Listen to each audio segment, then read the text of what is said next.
Um milionário cruel forçou uma garçonete a cantar uma música francesa em uma festa de luxo para humilhá-la. Entretanto, quando ela começou a cantar, todos ficaram sem palavras. O despertador tocou às 4h30 da manhã. Como sempre, Juliana Castro abriu os olhos no escuro, sentindo o cansaço ainda grudado no corpo da noite mal dormida. Ao seu lado, no criado mudo gasto pelo tempo, o celular vibrava insistentemente. Ela o desligou com um movimento automático, aquele mesmo que repetia todos os dias há anos. Mais um dia, sussurrou para si mesma, enquanto seus pés descalços tocavam o piso frio do pequeno apartamento no bairro da Liberdade. No corredor estreito, parou em frente ao quarto de Regina, entreabriu a porta com cuidado para não acordá-la. A mãe dormia com a ajuda dos remédios para o coração, sua respiração formando um ritmo irregular que Juliana já conhecia de cor. Ao lado da cama, as cartelas de medicamentos caros ocupavam quase toda a superfície do criado mudo, junto com um copo de água pela metade e uma foto antiga em um porta-retrato simples. Juliana fechou a porta com o mesmo cuidado e seguiu para o banheiro. A água gelada do chuveiro a despertou por completo, afastando os últimos resquícios de sono. Enquanto se arrumava, ensaiava mentalmente sua agenda do dia, das 6 horas às 14 horas, faxina em 3 apartamentos no Itaim, das 15 horas às 19 horas, atendente na farmácia do seu Joaquim, e das 20 horas a 1 horas, garçonete no Hotel Imperial. E depois, se sobrasse energia, talvez conseguisse estudar um pouco as partituras que André havia lhe dado na última aula. Na cozinha, preparou um café forte para si e deixou o café da manhã de Regina pronto na mesa, junto com os remédios da manhã e um bilhete carinhoso. Bom dia, mãe. Tem sopa na geladeira para esquentar no almoço. Volto depois das 2. Te amo. Quando saiu do prédio, o céu ainda estava escuro. O silêncio da madrugada era quebrado, apenas pelo barulho ocasional de um ônibus passando ou de algum comerciante já abrindo sua loja. Juliana respirou fundo, sentindo o ar úmido da manhã encher seus pulmões, por um momento fugaz. Fechou os olhos e cantarolou baixinho, deixando que algumas notas escapassem de sua garganta, como se testasse um instrumento precioso. Um dia, prometeu a si mesma, como fazia todas as manhãs. Um dia. O dia transcorreu como sempre, numa correria de compromissos, nas casas onde fazia faxina. Juliana trabalhava cantarolando baixinho, suas mãos ágeis limpando e organizando enquanto sua mente viajava para outro lugar. Na farmácia do seu Joaquim, sorria para os clientes habituais, decorava nomes de remédios e conversava com os idosos que vinham mais para trocar 2 palavras do que para comprar algo. Às 19h15, já estava trocando de roupa no vestiário dos funcionários do Hotel Imperial. Vestiu o uniforme preto e branco, prendeu os cabelos num coque firme e passou um batom discreto. O contraste entre aquele ambiente luxuoso e sua vida na Liberdade sempre a impressionava, como se cruzasse a fronteira entre 2 mundos completamente diferentes a cada vez que passava pela porta dos fundos do hotel. Juliana, você vai servir no Salão Dourado hoje. Tem um evento de gala da construtora Barros, informou Márcia, a supervisora, entregando-lhe uma bandeja. São os peixes graúdos, então sorria, seja discreta e não derrame nada em ninguém, por favor. Juliana assentiu, ajeitando o uniforme. O Salão Dourado era o mais elegante do hotel. Reservado para eventos especiais, servir lá significava lidar com a nata da sociedade paulistana, empresários, políticos, celebridades, pessoas que gastavam em uma noite o que ela ganhava em meses de trabalho, e já vou avisando, o próprio Henrique Barros estará lá, acrescentou Márcia baixando a voz. Dizem que ele está de mau humor porque perdeu um contrato milionário semana passada, então cuidado redobrado. Henrique Barros, até Juliana, que vivia em um mundo completamente diferente, conhecia aquele nome. O magnata imobiliário estava sempre nos jornais, inaugurando empreendimentos faraônicos ou envolvido em algum escândalo de corrupção, do qual sempre saía ileso. O Salão Dourado fazia jus ao nome. Lustres de cristal pendiam do teto alto, refletindo a luz em milhares de fragmentos brilhantes. Mesas impecavelmente arrumadas com louça fina e taças de cristal ocupavam o espaço. enquanto garçons circulavam com bandejas de canapés e taças de champanhe. Juliana seguia discretamente entre os convidados, servindo bebidas e recolhendo taças vazias. Seus olhos captavam flashes de conversas sobre negócios, política, escândalos. De vez em quando, alguém a chamava com um estalar de dedos que ela fingia não perceber o quão humilhante era. Foi quando estava servindo champanhe na mesa principal que viu Henrique Barros pela primeira vez. Alto, com cabelos grisalhos bem aparados e um terno que certamente custava mais que seu aluguel anual, havia algo em seus olhos, frios, calculistas, que a fez sentir um arrepio. Era o olhar de alguém acostumado a tratar pessoas como objetos. Garçonete, ele chamou, sem olhá-la diretamente. Juliana aproximou-se, mantendo o sorriso profissional que Márcia tanto insistia. Mais champanhe para a mesa toda. Enquanto servia os convidados ao redor de Henrique, Juliana percebeu que ele a observava agora, com uma expressão que não conseguia decifrar. Desconforto, curiosidade. Quando chegou a vez de servir sua taça, ele segurou seu pulso de leve. "Você é nova aqui?" perguntou, com um sorriso que não alcançava seus olhos. "Trabalho há 2 anos no Imperial, senhor", respondeu Juliana, mantendo a voz neutra. "Interessante. Nunca tinha notado você." Juliana apenas sorriu educadamente e continuou seu trabalho ao longo da noite. Sentiu os olhos de Henrique seguindo-a várias vezes, como se algo nela o incomodasse. Perto da meia-noite, quando servia uma mesa próxima à de Henrique, sentiu seu celular vibrar no bolso. Era o alarme que havia programado para lembrar-lhe de ligar para Regina. Sua mãe às vezes tinha crises à noite, e Juliana sempre ligava para verificar se estava tudo bem. "Com licença", sussurrou para um colega. "Preciso fazer uma ligação rápida." No corredor dos fundos. Discou para casa. Regina atendeu na 3ª chamada, a voz sonolenta. "Está tudo bem, filha. Tomei os remédios e já estava dormindo." "Desculpa te acordar, mãe. Só queria confirmar que estava tudo certo. Sempre preocupada comigo." Regina riu baixinho. "Você é meu anjo, sabia? Desde o dia em que te encontrei." Havia algo na voz de Regina, uma nota melancólica, talvez, que fez Juliana franzir a testa. "Tem certeza que está tudo bem, mãe?" "Claro que sim. Só estou cansada. E você, quando vai sair desse trabalho no hotel?" "Chegar tão tarde todo dia não é bom." "Logo, mãe. Prometo. Estou juntando dinheiro, você sabe." Após desligar, Juliana permitiu-se um momento de fraqueza. Encostou a cabeça na parede fria e fechou os olhos. O cansaço era tanto que seus ossos doíam. Mas não havia tempo para descanso. Não quando os remédios de Regina custavam quase um salário inteiro. "Um dia", murmurou para si mesma, invocando sua promessa diária como um mantra. Então, endireitou os ombros, ajustou o uniforme e voltou para o salão com a bandeja em mãos e o sorriso profissional de volta ao rosto. Mal sabia ela que naquela mesma noite, sua vida mudaria para sempre. Quando Juliana retornou ao salão dourado, a atmosfera havia mudado sutilmente. Mais taças vazias, vozes mais altas, risadas mais soltas. Sinais de que o álcool começava a fazer efeito entre os convidados da alta sociedade paulistana. A orquestra tocava uma versão suave de jazz ao fundo, criando uma trilha sonora elegante para o cenário de opulência. Na mesa principal, Henrique Barros estava visivelmente mais animado, gesticulando enquanto contava algo que fazia seus convidados rirem com entusiasmo calculado. Juliana observou-o por um instante, perguntando-se como alguém podia parecer tão seguro de si mesmo, como se o mundo inteiro lhe pertencesse. "Juliana, mesa 8 precisa de champanhe", chamou Márcia, entregando-lhe uma bandeja com taças cheias, enquanto servia os convidados. Juliana captava fragmentos de conversas, fusões milionárias, compra de terrenos na Zona Leste, um novo projeto de revitalização urbana, que ela bem sabia, significava expulsar famílias pobres de suas casas. Mantinha a expressão neutra, embora por dentro sentisse um misto de indignação e tristeza. Foi quando se aproximava da mesa principal novamente que tudo aconteceu. Henrique parecia estar esperando por ela, como um predador observando sua presa, quando Juliana estava a apenas 2 passos de distância. Ele se levantou abruptamente, esbarrando nela de propósito.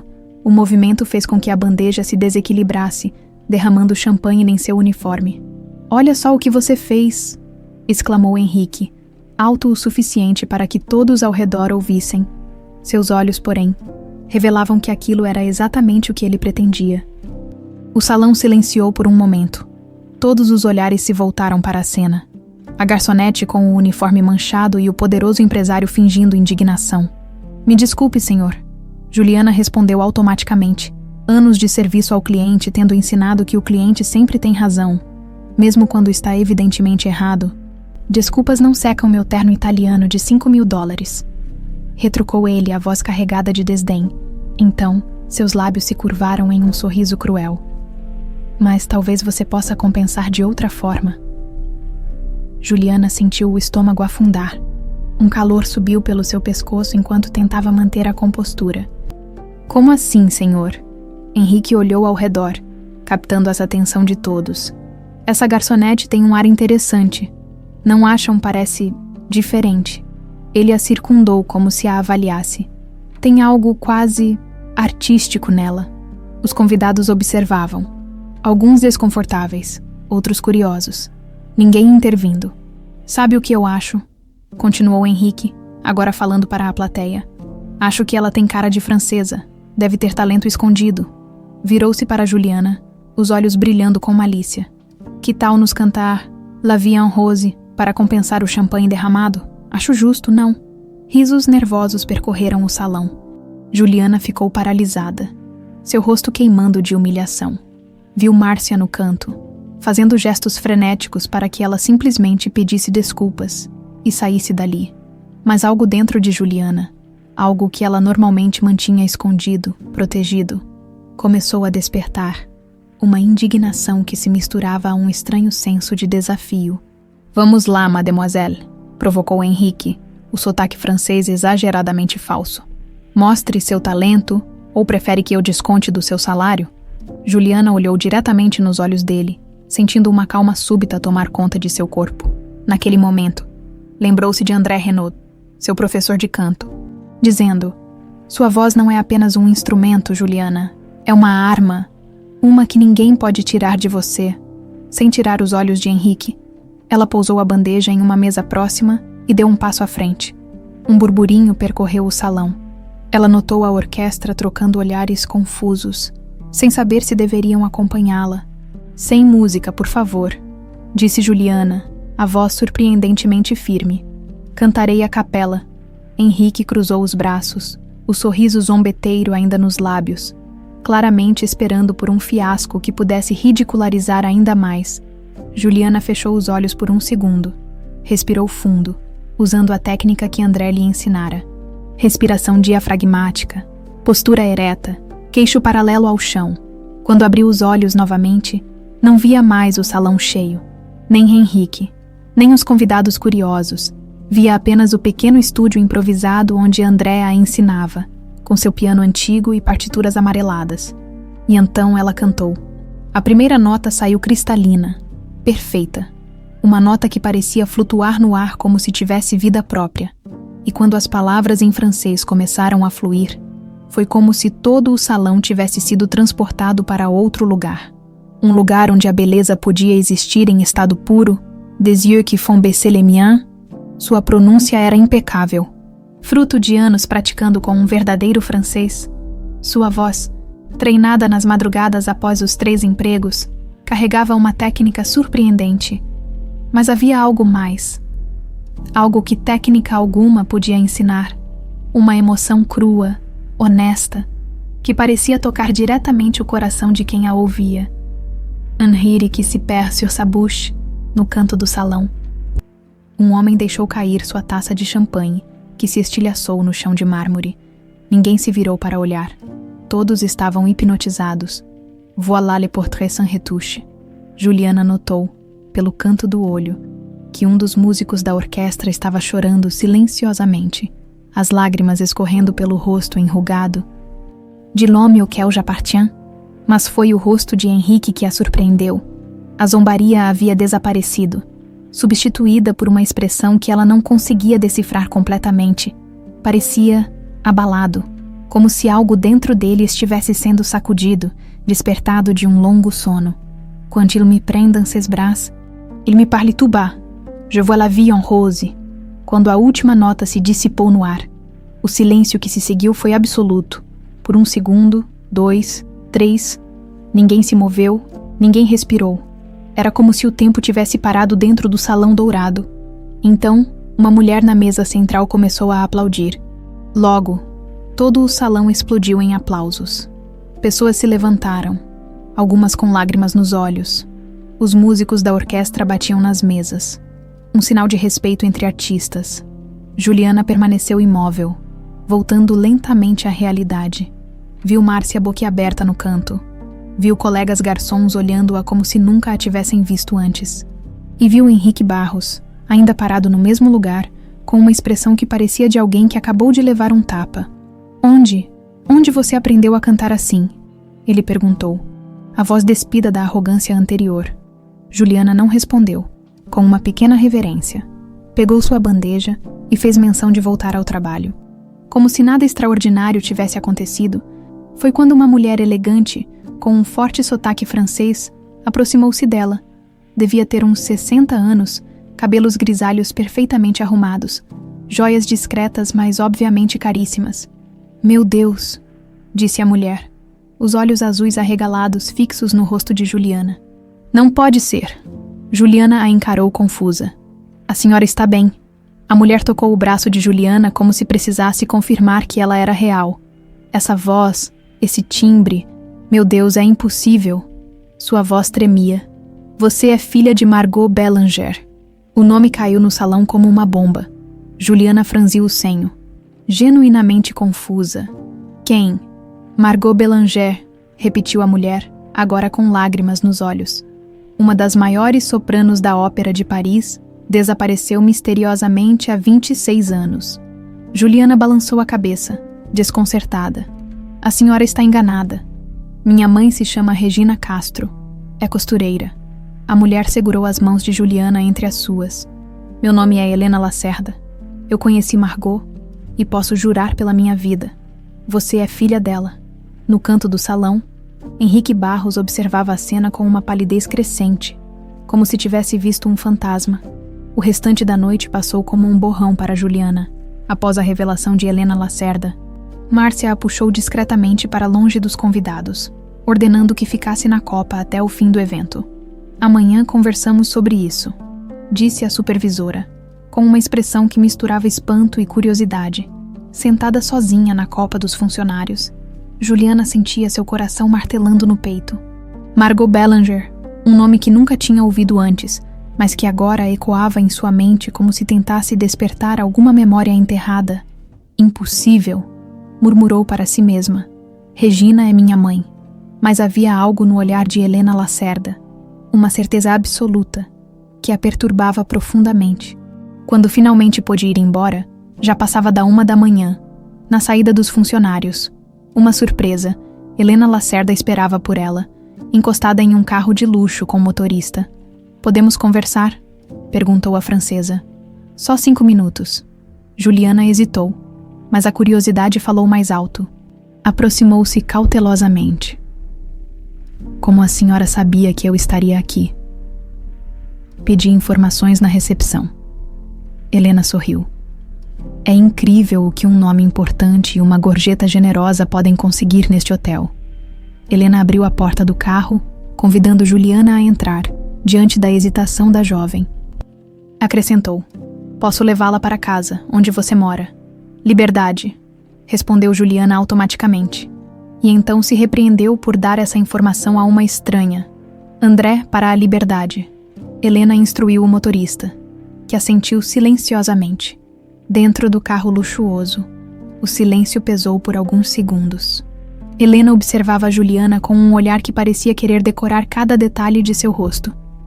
Você tem os olhos dela, disse finalmente. O mesmo formato, a mesma intensidade. E a voz. Meu Deus, a voz é idêntica. Juliana ajeitou-se desconfortavelmente no banco de couro. Senhora Lacerda. Helena, por favor.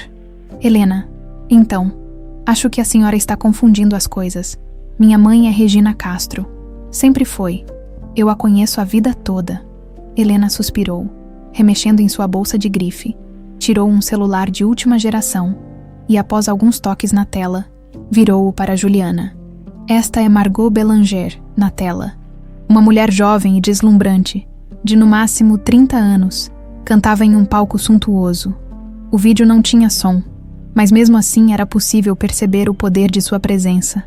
Cabelos negros presos em um coque elegante, vestido vermelho, uma postura que exalava confiança.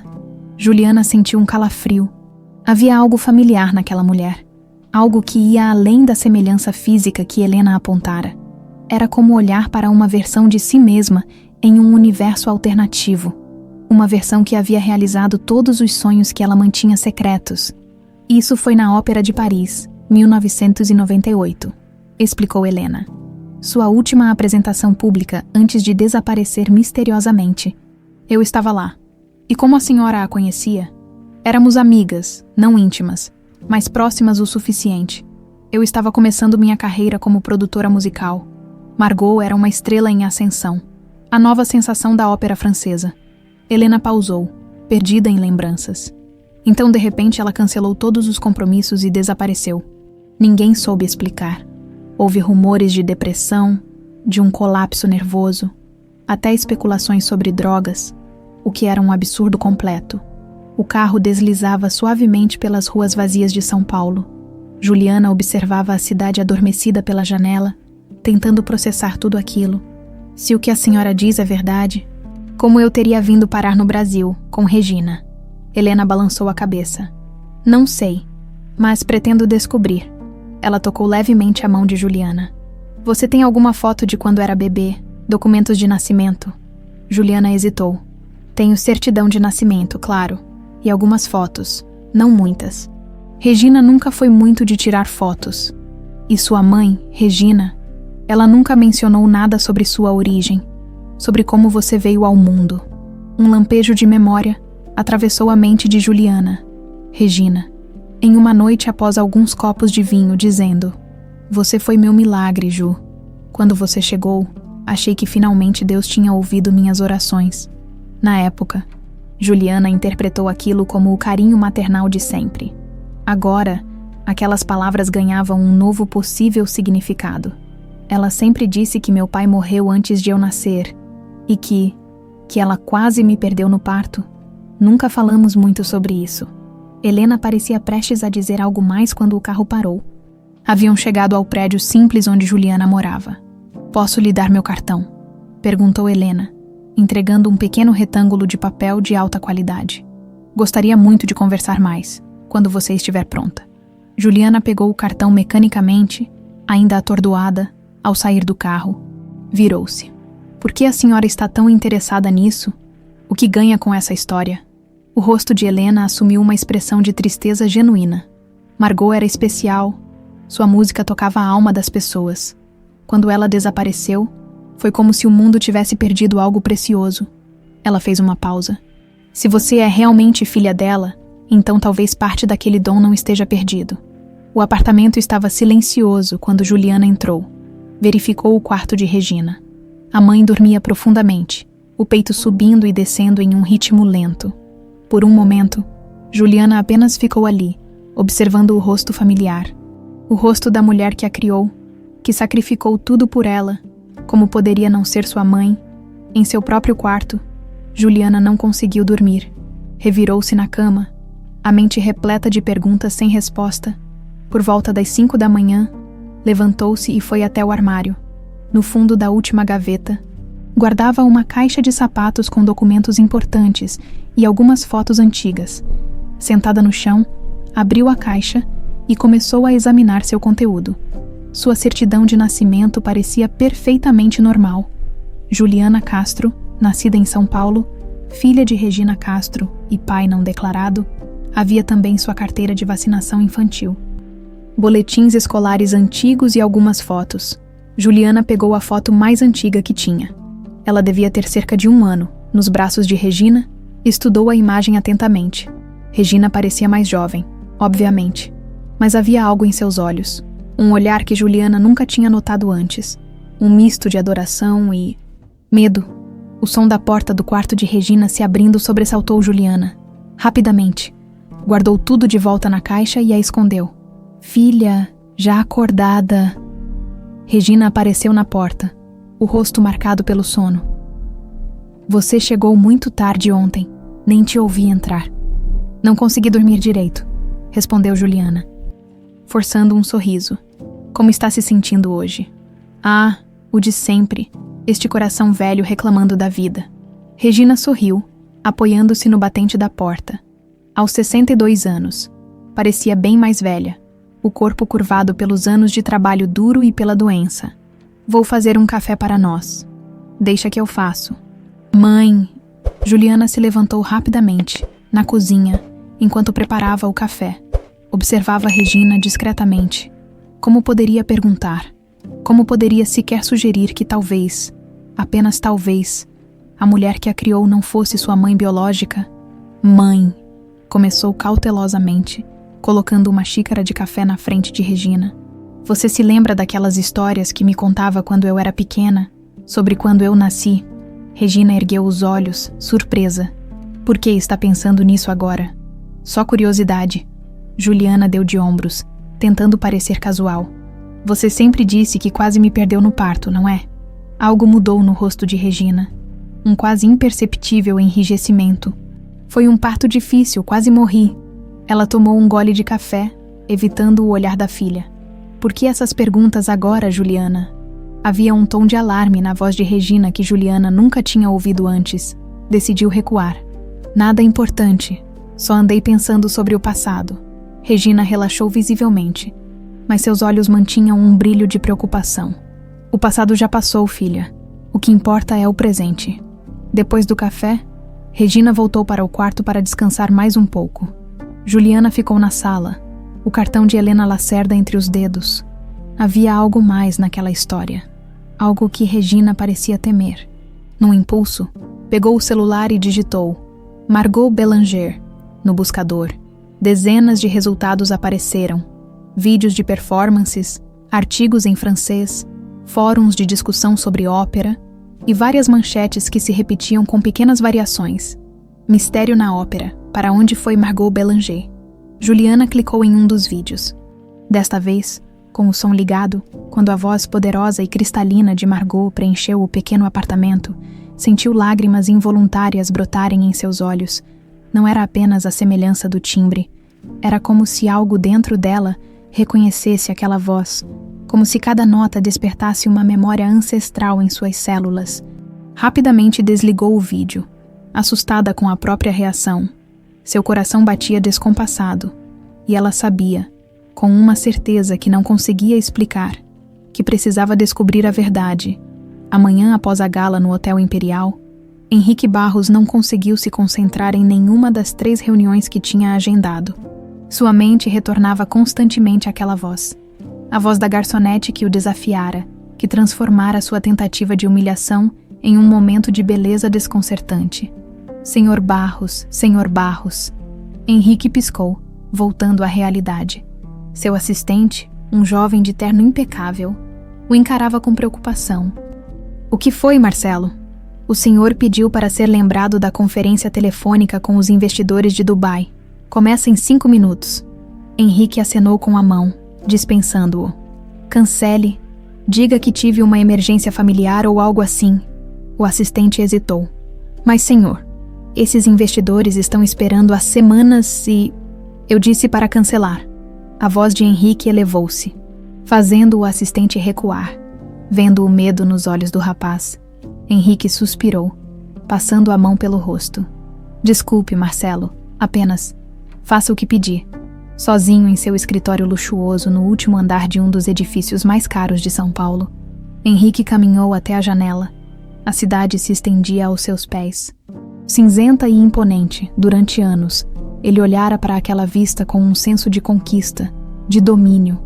Hoje, não sentia nada além de um vazio inexplicável. Pegou o telefone e discou um número que raramente usava. Investigações confidenciais. Bom dia. Atendeu uma voz masculina.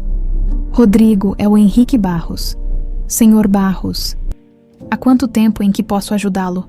Preciso que investigue alguém para mim, urgente e com total discrição. Como sempre, senhor. O nome dela é Juliana Castro. Trabalha como garçonete no Hotel Imperial. Quero tudo, onde mora, com quem vive, histórico familiar, qualquer coisa relacionada ao nome Margot Bélanger. Houve uma breve pausa. Algum contexto que possa me ajudar na investigação, senhor? Não. Apenas seja rápido. Henrique desligou, sentindo uma ansiedade que não experimentava há décadas. Aquele nome, Margot Bélanger, havia despertado algo que ele julgava enterrado para sempre. Uma lembrança de Paris, de juventude, de um erro terrível que nunca ousou confrontar. Não podia ser a mesma pessoa. Seria coincidência demais. O universo não poderia ser tão cruel a ponto de trazer aquela história de volta justamente agora, quando finalmente conseguira construir um império à custa de esquecer seu passado. No pequeno apartamento da Liberdade, Juliana observava Regina com novos olhos. A mãe estava tendo um dia ruim. A respiração difícil, o cansaço evidente no rosto pálido. Sentada na poltrona gasta da sala, Regina remendava um vestido com mãos trêmulas. Mãe, deixa isso. Você precisa descansar. Bobagem. Prometi a Dona Cecília que entregaria isso hoje. Juliana sentou-se ao lado dela, gentilmente tomando a costura de suas mãos. Eu termino. Vai deitar um pouco. Regina suspirou, rendendo-se quando se levantou. Cambaleou ligeiramente, apoiando-se no braço da poltrona. Mãe, Juliana correu para ampará-la.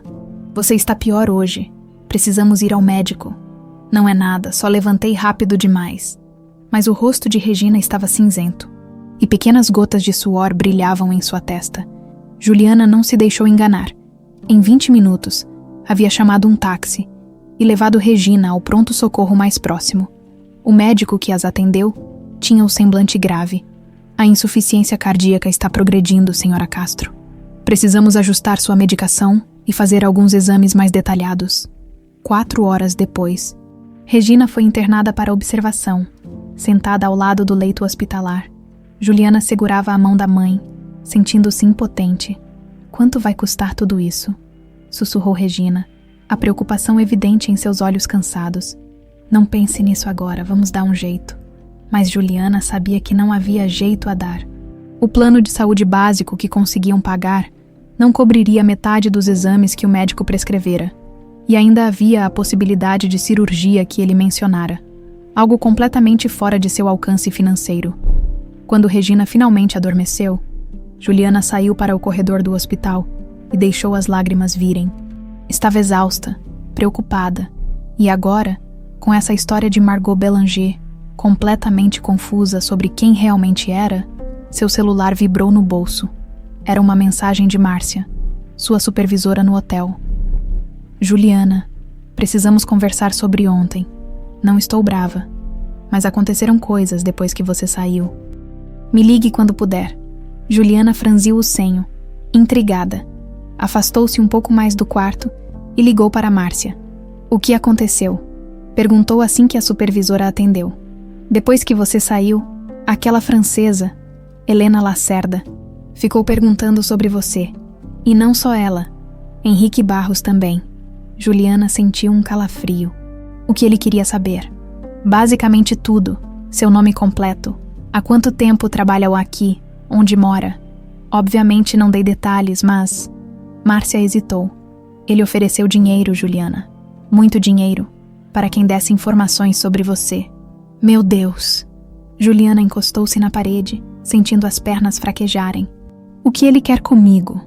Não sei, mas não é da minha conta. A voz de Márcia suavizou-se. Olha, você nunca me contou que sabia cantar daquele jeito. Foi incrível. Várias pessoas comentaram que foi a coisa mais emocionante que já ouviram. Juliana mal registrou o elogio. Sua mente estava em turbilhão. Por que Henrique Barros estaria interessado nela? Seria apenas a humilhação de ter seu jogo virado contra ele? Ou havia algo mais? Algo relacionado ao nome que Helena Lacerda mencionara? Márcia, preciso desligar. Minha mãe está no hospital e... Hospital. O que houve? Problema no coração. Ela está internada. Houve uma pausa do outro lado da linha. Sinto muito, Ju. Não se preocupe com o trabalho. Ok, cuide dela. Ao desligar, Juliana viu uma enfermeira sair do quarto de Regina. Como ela está? Perguntou, aproximando-se. Estável por enquanto, respondeu a enfermeira. Mas o doutor quer fazer um ecocardiograma amanhã. A senhora já passou na administração para verificar os custos. Juliana balançou a cabeça. Vou fazer isso agora. Na recepção administrativa, um funcionário inexpressivo lhe apresentou uma estimativa que fez seu estômago afundar. Mesmo com o plano de saúde, o valor era muito além do que podia pagar. Não existe algum programa social, alguma forma de reduzir isso? Perguntou desesperada. Pode tentar entrar com um pedido de auxílio na assistência social do hospital, mas o processo leva semanas, às vezes meses. Juliana saiu do hospital por alguns minutos, precisando de ar. No bolso, o cartão de Helena Lacerda parecia queimar. A francesa havia dito que queria ajudar a descobrir a verdade sobre Margot Belanger. Talvez... Não podia se aproveitar daquela situação estranha. Não podia usar uma possível conexão com uma cantora de ópera desaparecida para conseguir dinheiro. Foi quando seu celular tocou novamente. Número desconhecido. Alô? Juliana Castro. Uma voz masculina, profissional. Sim, quem é? Meu nome é André Renaud. Sou professor de canto. Juliana franziu o senho, confusa. Como conseguiu meu número? Uma amiga em comum, Helena Lacerda. Ela me contou sobre você, sobre sua voz. O nome de seu próprio professor de canto. Uma coincidência impossível de ignorar. O que o senhor quer? Conversar pessoalmente, se possível? Tenho informações que podem ser do seu interesse. Juliana hesitou. O dia já havia sido surreal o suficiente. Olha, minha mãe está internada e... É sobre Regina e sobre Margot também. O coração de Juliana disparou. O senhor conheceu Margot Belanger. Um suspiro pesado do outro lado da linha. Sim, e fiz uma promessa a ela há muitos anos. Uma promessa que nunca consegui cumprir. Até agora. Do outro lado da cidade, no escritório de Henrique Barros, Rodrigo, o investigador particular, entregava seu primeiro relatório. Juliana Castro, 25 anos. Mora com a mãe adotiva. Regina Castro, 62. No bairro da Liberdade. Regina é costureira. Tem insuficiência cardíaca grave. Juliana trabalha em 3 lugares diferentes para sustentá-las. Mãe adotiva. Henrique ergueu as sobrancelhas. Tem certeza? Sim, Regina nunca teve filhos biológicos. Não há registro oficial de adoção. O que sugere um arranjo, informal. Henrique levantou-se, inquieto. E sobre Margot Belanger? Rodrigo consultou suas anotações. Cantora de ópera francesa, desaparecida em 1998. Nunca foi encontrada. Havia rumores na época de que estava grávida quando sumiu. Grávida? A voz de Henrique falhou ligeiramente. Sim, e aqui está o interessante. Há registros de entrada dela no Brasil 3 meses após seu desaparecimento da França. Depois disso, o rastro some. Henrique virou-se para a janela, ocultando sua expressão. Continue investigando. Quero saber tudo sobre Regina Castro, como ela conseguiu essa criança. Quando, em que circunstâncias. Já estou nessa linha, senhor. Descobri algo curioso. Regina trabalhava como faxineira no Hospital São Lucas na época.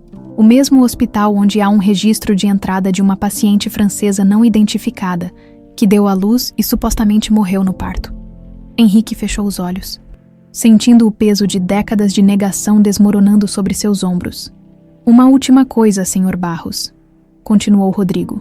A garota, Juliana, está no hospital municipal agora mesmo. A mãe foi internada hoje com complicações cardíacas. Henrique virou-se bruscamente. Em qual hospital? Paris? 1998. O céu cinzento parecia pesar sobre a cidade. Uma garoa fina embaçando as luzes dos cafés da Place Saint-Michel. Henrique Barros, então com 26 anos, sentou-se na mesa do canto, observando a porta com impaciência. Não tinha o porte imponente que desenvolveria mais tarde, nem os cabelos grisalhos. Era apenas um jovem rico em férias pela Europa, gastando o dinheiro do pai em hotéis de luxo e champanhe caro. A porta do café se abriu e Margot entrou, sacudindo gotas de chuva do cabelo escuro. Usava um vestido simples, nada que sugerisse que era uma das novas sensações da Ópera de Paris. Henrique sorriu ao vê-la, mas seu sorriso desvaneceu ao notar a expressão séria no rosto da mulher. Precisamos conversar, disse Margot, sentando-se à sua frente sem o beijo habitual. O que foi? Parece tão séria hoje. Henrique tentou segurar sua mão, mas ela a afastou. Estou grávida. As palavras caíram como pedras entre eles. Henrique sentiu o sangue gelar nas veias. Como assim? Você disse que estava se cuidando. E estava, mas aconteceu mesmo assim. Henrique passou a mão pelos cabelos, a mente acelerada. Um filho não estava em seus planos, nem remotamente.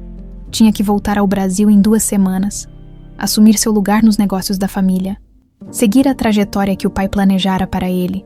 Tem certeza que é meu. As palavras saíram antes que pudesse contê-las. A expressão de Margot transformou-se de séria para magoada, e então para furiosa. Como ousa? Estive apenas com você nesses meses. Desculpe, eu não quis dizer, mas ele queria... Sim, queria uma saída, uma desculpa. O que você quer fazer? Perguntou Margot, a voz trêmula, mas determinada. Henrique hesitou. No fundo, sabia exatamente o que precisava fazer. Assumir a responsabilidade, ficar ao lado dela, ser um homem. Mas a covardia falou mais alto. Olha, Margot, eu volto para o Brasil em 2 semanas. Meu pai espera que eu assuma os negócios da família. Não posso simplesmente... Ele não terminou a frase. Não pode simplesmente ser pai. É isso.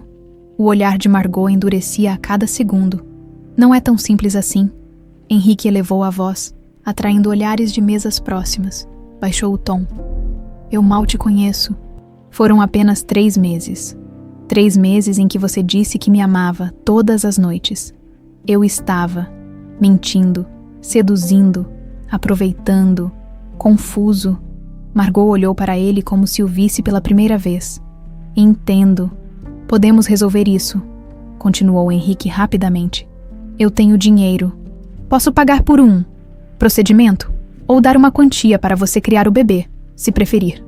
A mão de Margot atingiu o rosto de Henrique com um tapa que ecoou pelo café. Lágrimas brilhavam em seus olhos. Você acha que estou pedindo dinheiro? Acha que sou uma caça-níqueis? Não foi isso que eu quis. Mas Margot já havia se levantado, agarrando sua bolsa. Adeus, Henrique. Espero que um dia você aprenda o que significa ser um homem de verdade. Senhor Barros, Senhor Barros. Henrique piscou, retornando ao presente. Estava sentado em seu escritório, o investigador Rodrigo à sua frente, observando-o com curiosidade.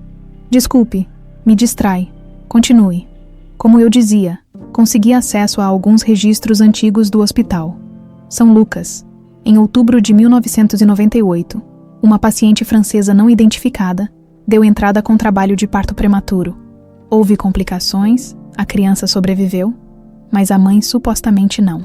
Supostamente. O curioso é que não há certidão de óbito.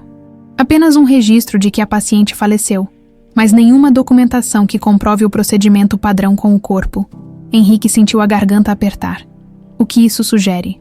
Várias possibilidades. Uma delas é que a paciente não morreu realmente. Outra é que houve algum tipo de fraude administrativa. E a criança? Também não há registro formal de para onde foi. Teoricamente, deveria ter ido para a adoção institucional, mas não há papelada. E Regina Castro trabalhava lá na época. Sim, como faxineira. E há um detalhe. Ela tirou licença médica logo depois desse incidente. Quando voltou, 3 meses depois, pediu transferência para outro setor. A mente de Henrique trabalhava a toda velocidade. Conectando os pontos, a história tomava uma forma terrível. Uma forma que confirmava seu pior temor. Tem mais uma coisa, senhor. Rodrigo parecia hesitante. Helena Lacerda, a empresária francesa que abordou Juliana ontem. Ela estava em contato com Margot Belanger antes do desaparecimento, e há registros de que ela vem ao Brasil regularmente desde 1999, sempre fazendo visitas curtas, como se estivesse procurando alguém, murmurou Henrique. Exatamente. E mais, encontrei algo sobre um professor de canto chamado André Renaud, francês, refugiado político. Vive no Brasil desde os anos 80. Era amigo próximo de Margot na França. E nos últimos 5 anos, tem dado aulas particulares para uma aluna, Juliana Castro. Henrique levantou-se bruscamente, caminhando até a janela. A culpa, uma emoção que raramente sentira na vida. Agora o consumia como ácido. O passado que ele tanto se esforçara para enterrar estava ressurgindo, com uma força devastadora. Senhor, Rodrigo parecia confuso com seu silêncio prolongado. Continue investigando, disse finalmente Henrique, sem se virar. Quero saber onde Margot esteve nesses anos todos, se ela ainda está viva. Quando o investigador saiu, Henrique permaneceu imóvel, encarando a cidade lá embaixo em sua mente. Repassava cada momento daquela última conversa com Margot no café parisiense, cada palavra cruel que havia dito, cada chance que teve de fazer a coisa certa e não fez. A culpa deu lugar à vergonha, e a vergonha a um desespero corrosivo, se Juliana era realmente filha de Margot, e sua. Então ele não havia apenas abandonado uma mulher grávida. Havia abandonado sua própria filha. Henrique pegou o telefone e discou para seu assistente. Marcelo, cancele todos os meus compromissos pelos próximos dias e transfira imediatamente R$50 mil para o hospital municipal. É para cobrir todos os tratamentos de uma paciente chamada Regina Castro. No hospital municipal, Juliana aguardava na cafeteria, o coração batendo acelerado. André Renaud, seu professor de canto, o homem que por 5 anos a ensinara com paciência e rigor, havia lhe dito ao telefone que conhecera Margot Belanger e agora estava a caminho para contar-lhe mais. A porta da cafeteria se abriu e André entrou. Alto, magro, com seus 70 anos bem vividos e um jeito elegante de se mover, mesmo com a ajuda de uma bengala, Juliana sempre achara que ele tinha algo de aristocrático, apesar das roupas simples e do apartamento modesto onde dava aulas. Ma chérie, disse ele, aproximando-se e beijando-a nas bochechas à maneira francesa. Como está sua mãe? Estável, mas preocupante. Juliana indicou a cadeira à sua frente. Professor, o que está acontecendo? Como conheceu Margot Belanger? E por que nunca me disse nada? André suspirou, sentando-se com cuidado. Porque prometi a ela, Juliana. Prometi que a protegeria. Protegeria de quê? De quem? O idoso olhou ao redor, certificando-se de que não havia ninguém por perto. Conheci Margot quando ela era apenas uma estudante de música em Paris, muito antes de sua fama. Eu era professor no conservatório. Vi seu talento florescer. Ele sorriu com a lembrança. Uma voz como a dela aparece uma vez a cada geração. Pura, poderosa, capaz de tocar a alma. Como a minha. Juliana não conseguiu evitar a pergunta. André a fitou com intensidade. Exatamente como a sua. Foi por isso que, quando te ouvi cantar pela primeira vez, 5 anos atrás, naquele concurso amador, quase desmaiei. Era como ouvir um fantasma. Por que nunca me contou? Porque não tinha certeza. E porque prometia a Margot que nunca falaria sobre ela. A menos que... Ele hesitou. A menos que o quê? A menos que encontrasse sua filha. Juliana sentiu o mundo girar à sua volta. Então é verdade. Sou filha dela. André assentiu lentamente. Quando Margot desapareceu da França, todos pensamos que ela havia tido um colapso. Que a pressão da fama foi demais. Mas a verdade era outra. Ela estava grávida, abandonada pelo pai da criança. Um brasileiro rico que a tratou como um passatempo de férias. E ela veio para o Brasil atrás dele. Não. Ela veio para o Brasil para recomeçar longe de tudo, para ter seu bebê em paz. Mas houve complicações no parto. Quando acordou, disseram-lhe que a criança, você, havia morrido. Juliana cobriu a boca com as mãos, horrorizada. Mas isso não é verdade. Não. Alguém no hospital mentiu. Alguém que queria uma criança desesperadamente, Regina Castro. Não. Juliana balançou a cabeça em negação. Regina nunca faria isso. Ela é a pessoa mais honesta que conheço.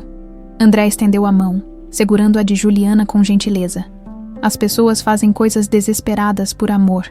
Ma chérie, Regina não podia ter filhos. Trabalhou anos naquele hospital, vendo bebês nascerem, sonhando com um próprio. Quando viu a chance... Como sabe de tudo isso? Porque Margot nunca acreditou que seu bebê havia morrido? Ela sentiu, no fundo de sua alma, que você estava viva. Passou anos procurando, investigando. Eventualmente, descobriu que Regina havia saído do hospital com um bebê, mas quando finalmente a encontrou, Viu algo que a fez recuar. O quê? André sorriu tristemente. Viu amor, Juliana. Viu Regina cuidando de você com devoção absoluta. E percebeu que, apesar do erro terrível que Regina cometera, ela havia dado a você o que Margot, sozinha e destroçada, talvez não pudesse. Um lar estável, cheio de amor. Lágrimas escorriam pelo rosto de Juliana. Onde ela está agora, Margot? O semblante de André escureceu. Ela morreu, Juliana, há 2 anos, em Paris. Câncer. Seu último pedido foi que eu continuasse procurando, que encontrasse você e contasse a verdade quando fosse o momento certo. E como saberia qual era o momento certo? Quando você estivesse pronta para conhecer seu verdadeiro potencial, quando o mundo estivesse pronto para ouvir sua voz. André sorriu entre lágrimas. Acho que esse momento chegou ontem à noite no Hotel Imperial. Nos dias que se seguiram à revelação de André Renaud, Juliana sentiu-se como se vivesse em um sonho estranho. A rotina diária de cuidar de Regina no hospital e trabalhar para pagar as contas continuava. Mas agora havia essa outra realidade paralela, a de ser filha de uma famosa cantora de ópera francesa. O mais desconcertante era não poder confrontar Regina com a verdade. O médico havia sido enfático. Qualquer estresse emocional poderia ser fatal para o coração fragilizado da senhora, então Juliana guardava tudo para si, acumulando perguntas sem respostas, enquanto sorria para a mãe adotiva e fingia que nada havia mudado. Conseguiu resolver o problema do pagamento? Perguntou Regina. Numa tarde em que parecia estar com mais disposição, Juliana hesitou.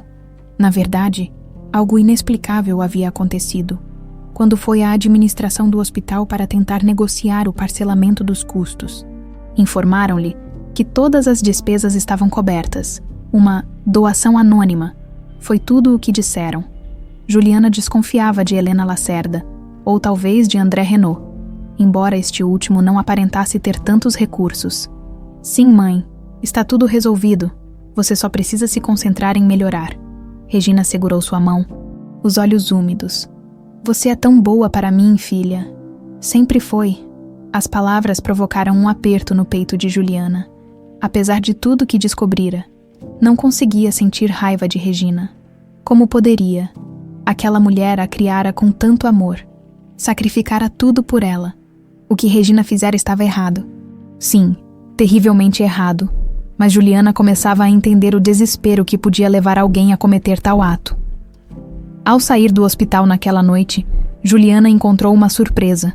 Uma luxuosa Mercedes preta estacionada na calçada, com um motorista uniformizado que se aproximou assim que a viu.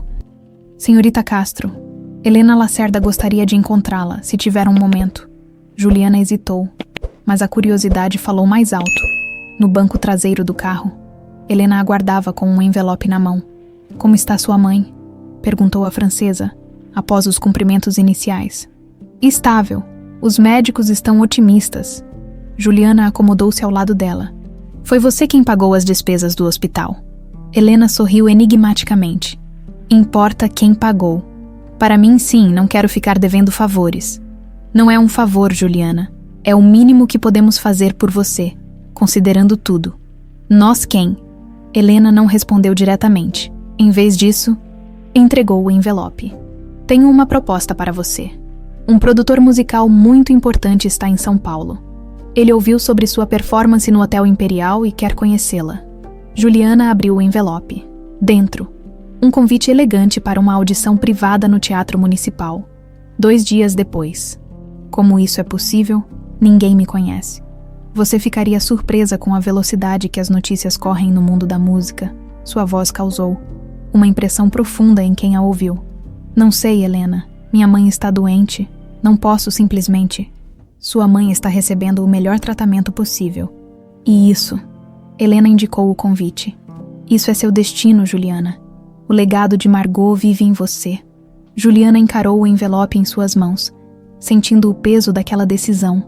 Uma voz interior, talvez a mesma que a impulsionara a cantar naquela noite no hotel. Sussurrava que deveria aceitar, que esta era sua chance. Estarei lá, disse finalmente. A audição no Teatro Municipal foi íntima, mas intimidadora. Apenas 5 pessoas na plateia. Helena, 3 homens de terno que Juliana não conhecia e, surpreendentemente, André Renaud, no imenso palco vazio, acompanhada apenas por um pianista. Juliana sentiu-se pequena, mas quando a música começou e ela abriu a boca para cantar a área O mio babino caro, de Puccini, algo mágico aconteceu. O nervosismo evaporou. A técnica aprendida com André fluiu naturalmente. E algo mais profundo emergiu. Uma conexão visceral com as notas, como se a música fosse uma extensão de sua própria alma. Ao terminar, houve um silêncio que parecia sacro. Então André se levantou, as lágrimas escorrendo livremente por seu rosto enrugado, e começou a aplaudir. Os outros seguiram. Um dos homens de terno, que depois se apresentou como Pierre Duchamp, da Ópera de Paris, aproximou-se do palco. Mademoiselle Castro. Não ouvia uma voz assim desde sua mãe. Ele sorriu. Gostaríamos de convidá-la para uma série de apresentações, pequenas a princípio, para introduzi-la ao público, depois possivelmente algo maior. Juliana mal podia acreditar. Apresentações? Onde? Aqui mesmo no Teatro Municipal? Para começar, depois, quem sabe Paris. O coração de Juliana acelerou. Paris. A cidade onde Margot havia brilhado, onde tudo começara. Eu preciso pensar. Minha mãe está doente e... Sua mãe ficaria orgulhosa, interrompeu André, aproximando-se. Ambas suas mães. As semanas seguintes passaram em um turbilhão. Juliana teve que deixar 2 de seus empregos para se dedicar aos ensaios intensivos com André e a equipe do Teatro Municipal. Apenas o trabalho no Hotel Imperial ela manteve, reduzindo a carga horária para 2 dias por semana, em parte porque precisava da renda, em parte porque havia algo simbólico em continuar ali. Onde tudo mudara, Regina recebeu alta do hospital, mas ainda precisava de cuidados constantes. Juliana contratou uma enfermeira para os períodos em que estivesse fora, usando parte do adiantamento que recebera por suas futuras apresentações. A notícia de sua descoberta começou a circular discretamente no meio musical. Artigos pequenos em blogs especializados mencionavam a nova sensação do canto lírico, que surgia em São Paulo.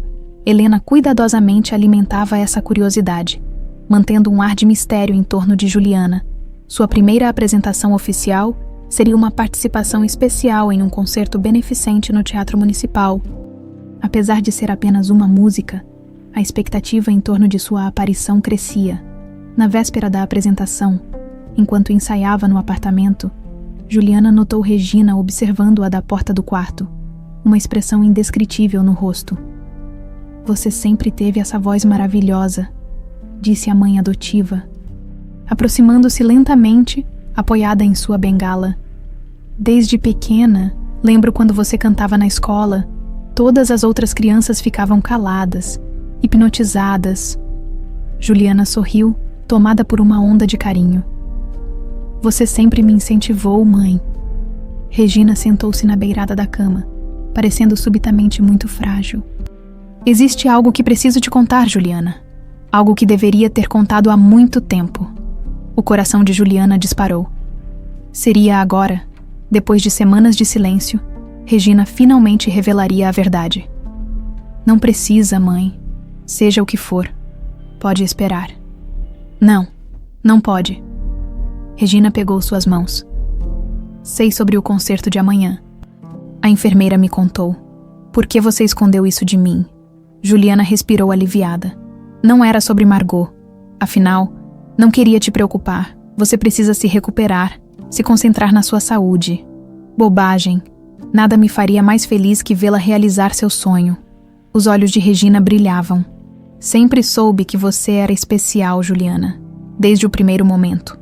Havia algo nas palavras de Regina, uma emoção subjacente, que fez Juliana se perguntar se a mãe adotiva não estaria, de alguma forma, tentando contar a verdade sem realmente dizê-la.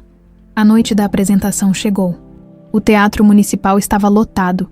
Um público elegante, perfumado, muito diferente das pessoas com quem Juliana convivia diariamente, nos bastidores. Sentia-se uma intrusa naquele mundo. André ajustava sua postura uma última vez antes de entrar no palco. Lembre-se do que ensinei. Respire do diafragma. Mantenha o queixo paralelo ao chão e, mais importante, ele tocou gentilmente seu peito, na altura do coração. Cante daqui, sempre daqui. Quando Juliana pisou no palco, a luz dos refletores a cegou momentaneamente. A plateia era apenas uma massa escura e anônima. O pianista começou a introdução de Vicidarte de Tosca, uma peça que Juliana havia ensaiado exaustivamente nas últimas semanas. Na primeira fila, ela conseguia ver Helena e Pierre, ambos sorrindo encorajadoramente, e, para sua surpresa, Regina, em uma cadeira de rodas, acompanhada pela enfermeira, vê-la ali, apesar de sua fragilidade, encheu Juliana de uma emoção quase avassaladora. Quando começou a cantar, algo mágico aconteceu novamente. A técnica, o nervosismo, tudo desapareceu. Havia apenas Juliana e a música, uma comunhão perfeita. Sua voz preenchia o teatro com uma intensidade que fez várias pessoas na plateia levarem as mãos ao peito, como se sentissem fisicamente o impacto daquelas notas. O que Juliana não viu, no fundo do teatro, foi a figura solitária de Henrique Barros, observando-a com uma expressão devastada, os olhos marejados por lágrimas que não se permitia derramar. Quando a última nota ecoou pelo teatro, houve um momento de silêncio absoluto. Então, como uma onda, a plateia inteira se levantou em uma ovação estrondosa. Flores foram jogadas no palco. Juliana, atordoada pelo momento, fez uma reverência tímida. Nos bastidores, a equipe do teatro a recebia com abraços e congratulações. Pierre já falava sobre datas para outras apresentações, possíveis turnês, gravações. Foi quando Helena entrou correndo, o rosto pálido. Juliana, é sua mãe. Ela desmaiou durante a ovação. A ambulância está chegando. O mundo de sonho que Juliana habitara nas últimas horas desmoronou em um instante, enquanto corria para a saída do teatro. Ainda usando o vestido de gala da apresentação, sentia que algo terrível estava para acontecer, que a ascensão de sua carreira nascente coincidia, cruelmente, com a queda iminente de quem mais amava. O hospital estava estranhamente silencioso naquela madrugada. Juliana, ainda usando o vestido de gala da apresentação, agora amarrotado após horas de espera na cadeira desconfortável da sala de emergência, observava os ponteiros do relógio se arrastarem. 3h40 da manhã, Regina estava na UTI há quase 4 horas, desde que tivera uma parada cardíaca logo após chegar ao hospital. Você deveria ir para casa, trocar de roupa, descansar um pouco, sugeriu Helena, que permanecera ao seu lado todo o tempo. Juliana balançou a cabeça. Não vou sair daqui até saber que ela está bem. Entendo. Helena suspirou, acomodando-se melhor na cadeira ao lado. Ela ficou tão orgulhosa hoje. Seu rosto durante sua apresentação era pura felicidade. Lágrimas brotaram nos olhos de Juliana. Sempre foi assim. Ela sempre acreditou em mim, mesmo quando eu mesma não acreditava. A porta da sala de espera se abriu e o médico entrou com expressão grave. Juliana levantou-se de um salto. Como ela está, doutor? Conseguimos estabilizá-la, mas a situação é crítica. O coração está muito comprometido. Ele hesitou, escolhendo as palavras. Seria prudente preparar-se para o pior, senhorita Castro. Juliana sentiu as pernas fraquejarem. Helena a amparou rapidamente, guiando-a de volta à cadeira. Posso vê-la? Perguntou Juliana, a voz quase inaudível. Sim, mas apenas por alguns minutos. Ela está consciente, mas muito fraca. Na UTI, Regina parecia ter envelhecido 10 anos naquela única noite. Tubos e fios conectavam seu corpo frágil a várias máquinas. E sua respiração era superficial e trabalhosa. Quando viu Juliana, porém, um pequeno sorriso surgiu em seus lábios pálidos. Minha estrela, sussurrou, tão baixo que Juliana precisou inclinar-se para ouvi-la. Mãe, não fale. Descanse. Juliana segurou sua mão, sentindo a pele fina e fria contra a sua. Você vai ficar bem. Regina balançou levemente a cabeça. Nós duas sabemos que não. Ela apertou fracamente a mão de Juliana. Preciso que você vá ao nosso apartamento, no fundo do meu armário. Uma caixa de metal azul. Traga para mim, rápido. Mãe, não vou te deixar agora. Por favor, Juliana, é importante. Os olhos de Regina eram suplicantes. Preciso te mostrar. Antes que seja tarde. Algo na urgência de Regina convenceu Juliana, prometendo retornar o mais rápido possível. Ela saiu da UTI com o coração pesado. Helena ofereceu-se para levá-la, e em menos de 20 minutos estavam no pequeno apartamento na Liberdade. Juliana foi direto ao quarto de Regina e abriu o armário de madeira antiga.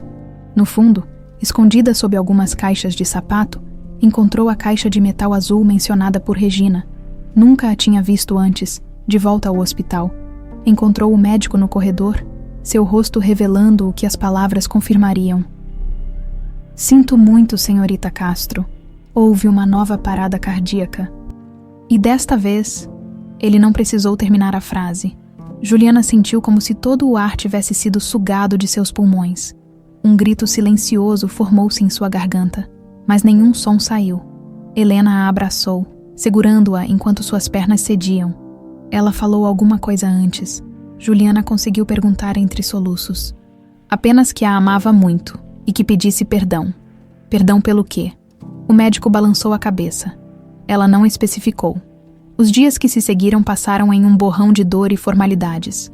O enterro foi simples, com poucos presentes. Alguns vizinhos, colegas do hospital onde Regina trabalhara, a equipe do Teatro Municipal, Helena e André. Juliana observava tudo com uma sensação de irrealidade, como se estivesse presa em um pesadelo do qual não conseguia acordar. De volta ao apartamento, após a cerimônia, Juliana sentou-se na cama de Regina, a caixa de metal azul em seu colo. Não tivera coragem de abri-la ainda. Parte dela temia o que poderia encontrar. Que verdades poderiam estar contidas ali? Helena e André haviam insistido em acompanhá-la, mas Juliana pedira para ficar sozinha. Este momento precisava ser apenas seu. Respirando fundo, finalmente destravou a fechadura simples da caixa. Dentro, encontrou vários documentos amarelados pelo tempo. Algumas fotos antigas, e no topo de tudo, um envelope pardo com seu nome escrito na caligrafia de Regina, com mãos trêmulas. Abriu o envelope primeiro. Dentro, uma carta.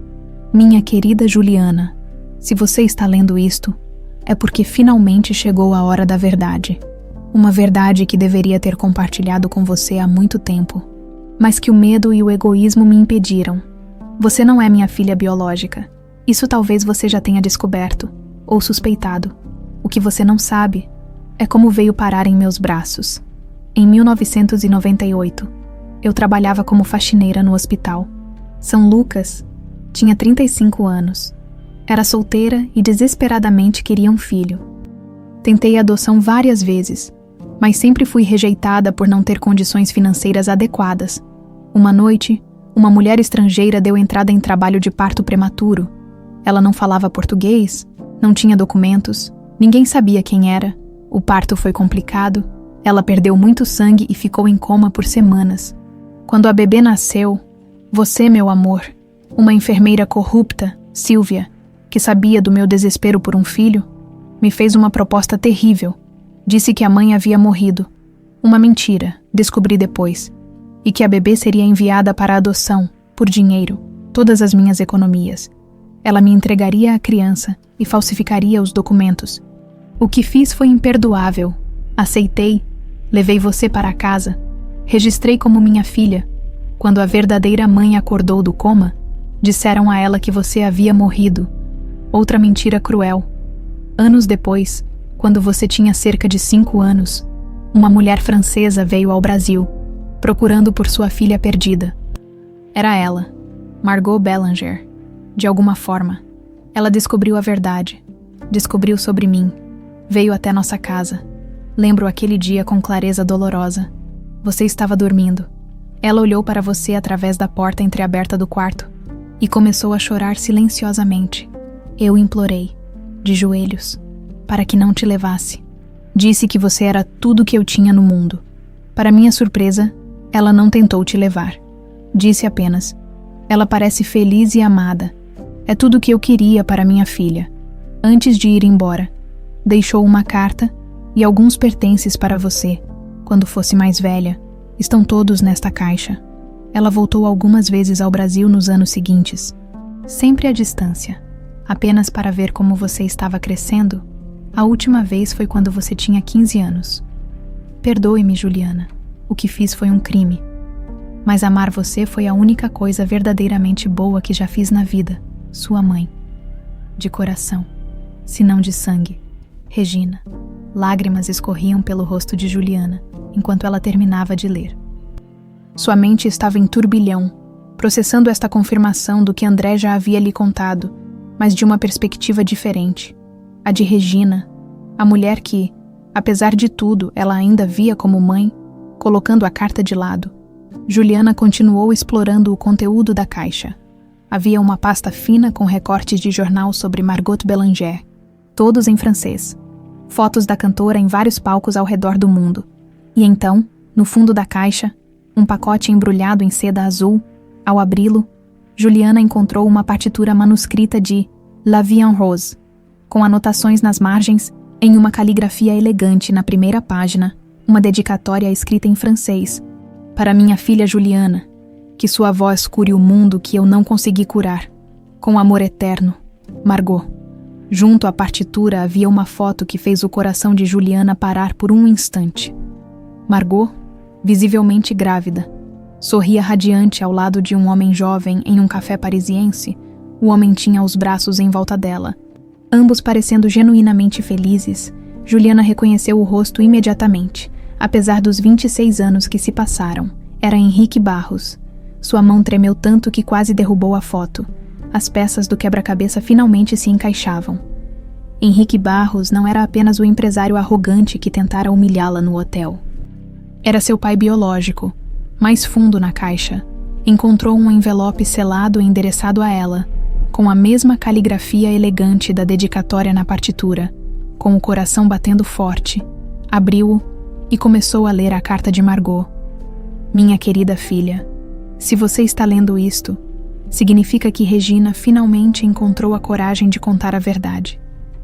Não a julgue com dureza. O que ela fez foi errado, mas nasceu de um amor desesperado. E ela cuidou de você quando eu não pude. Há tanto que gostaria de te dizer. Tantos anos perdidos para compensar. Mas talvez a vida, em sua sabedoria cruel, tenha traçado o único caminho possível para nós duas. Você tem minha voz. André me disse isso quando te encontrou. É um dom raro, um poder que vem acompanhado de grande responsabilidade. Use-o para tocar corações, para trazer beleza a um mundo que tanto precisa dela, quanto ao seu pai. Sim, você provavelmente já descobriu quem ele é, Henrique Barros. Tivemos um breve romance em Paris. Quando ele era jovem, quando soube que estava grávida, ele me rejeitou cruelmente. Ofereceu dinheiro para um aborto. Acusou-me de ser interesseira. Mas não o odeie. O ódio corrói a alma e rouba a música do coração. Aprendi isso da maneira mais difícil. Vivi todos estes anos com a dor de ter perdido você, mas também com a certeza de que um dia nos encontraríamos, infelizmente. Se você está lendo isto, esse encontro não aconteceu da forma que eu esperava. Saiba que você foi amada desde o primeiro momento, que pensei em você todos os dias, que em cada nota que cantei após te perder, havia uma prece silenciosa para que estivesse bem, feliz, amada. E você estava. Regina garantiu isso. Cante, minha filha. Cante com todo o seu coração. E saiba que, onde quer que eu esteja, estou ouvindo. Com amor eterno. Sua mãe, Margot. Juliana deixou a carta cair sobre a cama, o peito tomado por uma dor tão profunda que mal conseguia respirar. Soluços violentos sacudiam seu corpo enquanto abraçava a si mesma, sentindo-se subitamente órfã pela segunda vez. Naquele quarto silencioso, rodeada pelos pertences de Regina e pelas memórias recém-descobertas de Margot, Juliana chorou pelo que poderia ter sido, pelo que foi e pelo que seria a partir daquele momento. A sede da Barros Incorporações ocupava os 3 últimos andares de um arranha-céu imponente no coração financeiro de São Paulo, com fachada de vidro espelhado que refletia o céu cinzento daquela manhã. O edifício parecia uma fortaleza moderna, impenetrável e fria. Muito parecida com a reputação de seu proprietário, Juliana olhou para cima, sentindo-se minúscula diante da estrutura. Na mão direita, apertava a foto encontrada na caixa de Regina, Margot grávida ao lado de Henrique, ambos sorridentes em um café parisiense. Na esquerda, sua bolsa continha as cartas de Regina e Margot.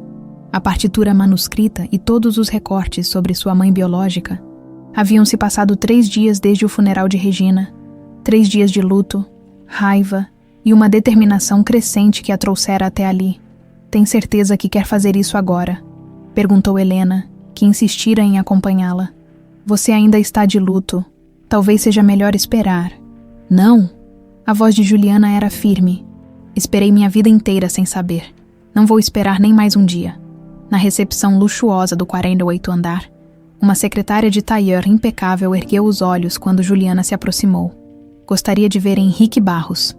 A secretária sorriu educadamente. Tem horário marcado. Não, mas ele vai me receber. Diga que Juliana Castro está aqui. Sinto muito, senhorita Castro, mas o senhor Barros não atende sem agendamento prévio. Posso marcar um horário para a próxima. Diga a ele que a filha de Margot Belanger está aqui. A voz de Juliana tremeu ligeiramente na última parte. O sorriso da secretária congelou. Algo no tom de Juliana deve tê-la convencido, pois pegou o telefone e discou um ramal interno, após alguns segundos murmurando no aparelho. Desligou com expressão surpresa. O senhor Barros vai recebê-la. Último andar. Sala à direita no final do corredor. No elevador, Juliana sentiu o coração acelerar. O que diria a ele? Como reagiria ao ver o homem que abandonara sua mãe grávida, que indiretamente causara tanto sofrimento? Quer que eu entre com você? Perguntou Helena. Juliana balançou a cabeça. Preciso fazer isso sozinha. O escritório de Henrique ocupava quase metade do andar, com janelas do chão ao teto oferecendo uma vista panorâmica da cidade. Decorado com móveis caros e obras de arte originais, o espaço gritava poder e privilégio. Henrique estava de pé junto à janela quando ela entrou, de costas para a porta. Parecia estar observando a cidade lá embaixo, perdido em pensamentos. Senhor Barros, chamou Juliana, a voz mais firme do que esperava. Ele virou-se lentamente. Não havia a arrogância habitual em seu rosto. Apenas uma expressão cansada, quase resignada. Juliana, disse ele simplesmente. Eu estava me perguntando quando você viria. Ela não esperava essa recepção. Imaginara indignação, negação, talvez até raiva, mas não essa calma aparente. Essa, aceitação. Você sabia, disse ela, não como pergunta, mas como acusação. Quando me humilhou no hotel naquela noite não sabia quem eu era, mas depois descobriu. Henrique indicou uma cadeira diante de sua mesa. Por favor, sente-se. Prefiro ficar de pé, ele assentiu, respeitando sua escolha. Sim, descobri, não imediatamente, mas logo depois, contratei um investigador, para me vigiar, para encontrar respostas.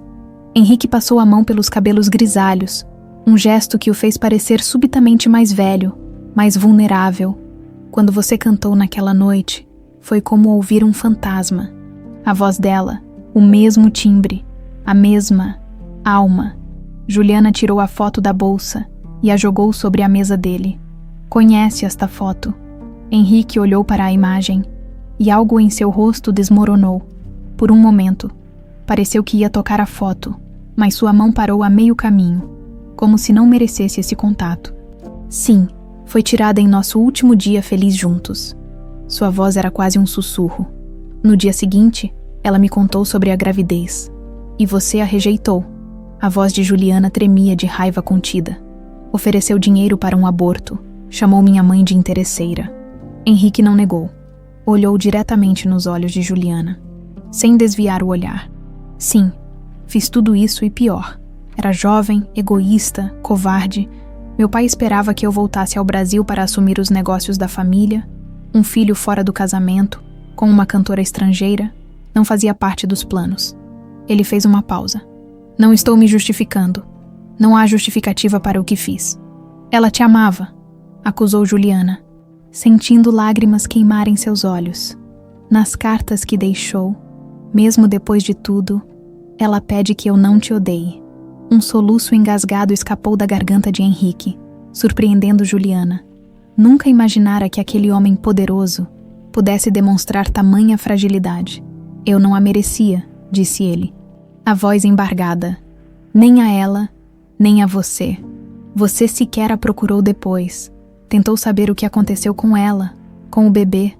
Henrique balançou a cabeça, incapaz de sustentar o olhar de Juliana agora. Não, voltei ao Brasil, mergulhei nos negócios, me casei com a mulher que meu pai escolheu, divorciei anos depois, construí este império. Ele gesticulou para o escritório ao redor. E me tornei o monstro que você conheceu naquela noite no hotel. Juliana sentiu a raiva borbulhar dentro dela. Como ele podia falar com tanta calma sobre ter abandonado Margot? Como podia simplesmente admitir sua covardia, sem demonstrar real arrependimento? Você destruiu a vida dela, acusou, a voz elevando-se. Ela nunca mais cantou profissionalmente depois disso. Passou anos procurando por mim, anos. E quando finalmente me encontrou, não pôde me levar porque viu que eu estava feliz com Regina. Então continuou sofrendo. À distância, vendo sua filha crescer de longe. Eu sei, murmurou Henrique. O investigador me contou tudo, como ela veio ao Brasil, as complicações no parto, como Regina levou você, e o que você fez quando descobriu, quando soube que eu era sua filha. A pergunta saiu como um desafio. Henrique caminhou até uma pasta sobre sua mesa e a entregou a Juliana. Isto! Confusa, ela abriu a pasta. Dentro, havia documentos legais. Demorou alguns segundos para entender o que estava vendo. O tratamento de Regina no hospital. Foi você quem pagou. Ele assentiu. E as oportunidades para cantar que começaram a surgir. O produtor musical que Helena Lacerda apresentou a você. Tudo organizado por mim, através de intermediários. Juliana sentiu como se o chão estivesse desaparecendo sob seus pés. Você esteve manipulando minha vida? Por quê? Culpa. No início, sim, Henrique admitiu. Quando descobri quem você era, quis ajudar, mas não tinha coragem de me revelar. Sabia que não merecia seu perdão, seu reconhecimento, e pensou que poderia comprar meu sucesso. A indignação fazia a voz de Juliana tremer. Que eu seria seu projetinho de caridade. Não, Henrique balançou a cabeça enfaticamente. Seu talento é real, Juliana. Tudo o que fiz foi abrir portas que deveriam ter estado abertas para você desde o início. Se eu não tivesse... Ele não terminou a frase. Juliana folheou mais documentos na pasta e encontrou algo que a deixou sem fôlego. O que é isso? A doação de toda a minha fortuna para a criação de um conservatório musical gratuito. Henrique deu um sorriso triste. Em nome de Margot Belanger. Toda a sua fortuna. Juliana o encarou com descrença. Tudo, exceto o suficiente para viver modestamente pelos anos que me restam. Ele apontou para os documentos. Você será a diretora artística, se aceitar, ou pode indicar quem quiser, não é uma condição. Juliana sentiu-se zonza. Sentou-se finalmente, tentando processar tudo aquilo. A raiva que a trouxera até ali agora se misturava com confusão. Incredulidade e uma emoção que não conseguia nomear. Por que está fazendo isso agora? Porque encontrei minha filha, respondeu ele simplesmente. E percebi que tudo o que construí não vale nada comparado ao que perdi. A chance de vê-la crescer, de ouvir sua voz se desenvolver, de ser seu pai. Você não é meu pai. As palavras saíram duras, cortantes. Um pai não abandona. Henrique recebeu o golpe sem se defender. Você está certa. Não mereço esse título. O silêncio que se seguiu foi pesado, carregado de emoções não expressas. Lá fora, nuvens escuras anunciavam tempestade, lançando sombras pelo escritório luxuoso. O que você quer de mim? Afinal, perguntou Juliana finalmente. Perdão, aceitação. Não peço nada, respondeu Henrique, a voz baixa. Apenas a chance de tentar consertar um pouco do mal que causei. Não por mim, mas pela memória dela. As palavras ecoaram as da carta de Margot. Não o odeie. O ódio corrói a alma e rouba a música do coração. Juliana levantou-se, pegando a pasta com os documentos. Preciso de tempo para pensar, para processar tudo isso. Entendo. Henrique parecia resignado, como se já esperasse essa reação. Estarei aqui quando... se você quiser conversar novamente. Ela caminhou até a porta, mas parou antes de sair. Sem se virar, perguntou. Você a amou, mesmo que por um momento. Houve uma pausa longa. E então... Sim, foi o único amor verdadeiro da minha vida. E eu o destruí por covardia. Juliana assentiu silenciosamente e saiu, deixando para trás um homem que parecia ter envelhecido décadas em uma única conversa. No elevador, as lágrimas finalmente vieram, não de raiva ou tristeza, mas de pura exaustão emocional. Quando as portas se abriram no térreo, Helena a esperava, preocupação evidente em seu rosto. Como foi? Juliana balançou a cabeça, incapaz de responder. Todo seu corpo tremia. Anos de perguntas não respondidas. Semanas de revelações dolorosas. A perda de Regina, a descoberta sobre Margot e agora esta conversa com Henrique era demais para processar. Vamos para casa, disse Helena gentilmente, amparando-a. No táxi, Juliana olhou pela janela, vendo a cidade borrada pela chuva que começava a cair, pensou em Margot, cantando em palcos ao redor do mundo, depois sozinha e grávida em um país estrangeiro, pensou em Regina, agarrando-se a um bebê que não era seu, movida por um desespero que só uma alma solitária poderia entender. E pensou em Henrique, o homem que destruíra tudo isso por covardia, agora tentando reconstruir algo das ruínas que causara. Foi quando percebeu que, pela primeira vez desde que subira ao palco do Teatro Municipal, não conseguia ouvir música em sua mente. O silêncio dentro dela era absoluto, ensurdecedor, como se sua própria voz, o dom que herdara de Margot, tivesse sido temporariamente roubado pelo peso de todas essas revelações. 3 semanas se passaram desde o confronto com Henrique. Juliana havia se mudado temporariamente para um pequeno apartamento alugado por Helena, incapaz de ficar no lugar que dividira com Regina, onde cada canto guardava lembranças dolorosas demais. As apresentações programadas foram canceladas. Juliana simplesmente não conseguia cantar. Era como se sua voz, o instrumento que sempre fora sua expressão mais profunda, tivesse se recolhido para algum lugar inacessível dentro dela. André vinha visitá-la regularmente, tentando incentivá-la a retomar os estudos, mas ela apenas balançava a cabeça, dizendo que precisava de mais tempo.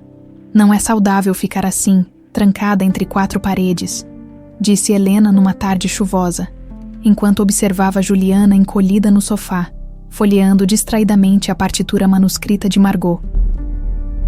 Não estou pronta para enfrentar o mundo lá fora, murmurou Juliana. Helena sentou-se ao seu lado.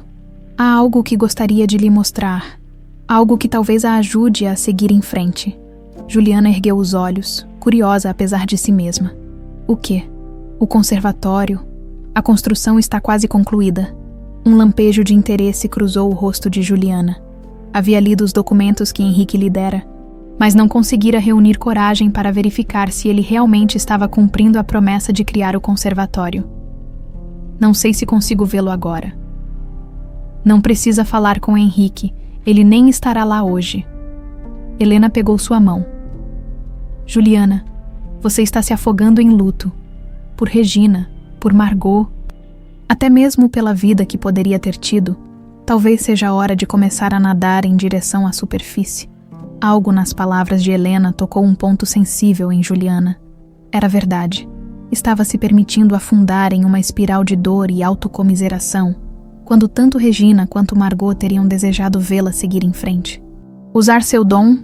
Tudo bem, concordou finalmente. Vamos ver esse conservatório. O prédio ficava em um terreno amplo na zona sul da cidade, longe dos bairros de elite onde normalmente se encontravam instituições culturais em São Paulo. Era uma estrutura moderna, mas acolhedora, com grandes janelas e um design que harmonizava com a vegetação exuberante ao redor. É lindo, murmurou Juliana enquanto caminhavam pelo campus ainda em obras. Foi projetado para ser acessível, explicou Helena, tanto fisicamente quanto socialmente. Crianças de todas as classes poderão estudar aqui gratuitamente, dentro do prédio principal. Operários ainda trabalhavam na finalização de detalhes, mas a estrutura básica estava completa. Salas de aula acusticamente isoladas, um pequeno auditório, espaços para ensaios em grupo, tudo pensado com carinho e competência. Aqui será a biblioteca, indicou Helena, abrindo uma porta para uma sala ampla com estantes vazias. Henrique doou sua coleção pessoal de livros sobre música e está adquirindo partituras raras de todo o mundo. Juliana sentiu uma emoção contraditória. Era difícil conciliar este ato de generosidade com a imagem do homem cruel que abandonara Margot. Por que ele está fazendo tudo isso realmente? Apenas culpa. Helena considerou a pergunta por um momento. Acredito que começou como culpa, sim, mas se transformou em algo mais. Uma chance de redenção, talvez. Ela fez uma pausa. Ele está muito doente, Juliana. Doente? Como assim? Câncer terminal, poucos sabem, tem no máximo 1 ano de vida. Segundo os médicos, a notícia atingiu Juliana como um soco. Henrique, o homem que descobrira ser seu pai biológico há tão pouco tempo, estava morrendo. Antes que pudesse processar completamente essa informação, ouviu vozes infantis vindas de uma sala próxima. O que é isso? Pensei que o conservatório ainda não estivesse funcionando. Helena sorriu misteriosamente. Um projeto piloto, venha ver. Seguiram por um corredor até uma sala ampla, onde cerca de 15 crianças, entre 7 e 12 anos, estavam reunidas em semicírculo. Um professor jovem tentava ensiná-las os fundamentos do canto coral. Mas a confusão era evidente. Algumas crianças gritavam em vez de cantar. Outras pareciam intimidadas demais para emitir qualquer som. São do orfanato municipal, sussurrou Helena. Henrique organizou para que viessem 2 vezes por semana, como um projeto experimental enquanto o conservatório não abre oficialmente. Juliana observou a cena, tocada pela visão daquelas crianças tentando, sem muito sucesso, seguir as instruções do professor, claramente inexperiente. Eles precisam aprender a respirar primeiro, murmurou, mais para si mesma que para Helena. Bem, talvez você possa mostrar como se faz. Juliana hesitou. A ideia de cantar, de usar sua voz novamente, causava-lhe quase pânico. Mas havia algo naquela sala cheia de crianças desajeitadas, tentando alcançar algo bonito, que despertou uma resposta instintiva dentro dela.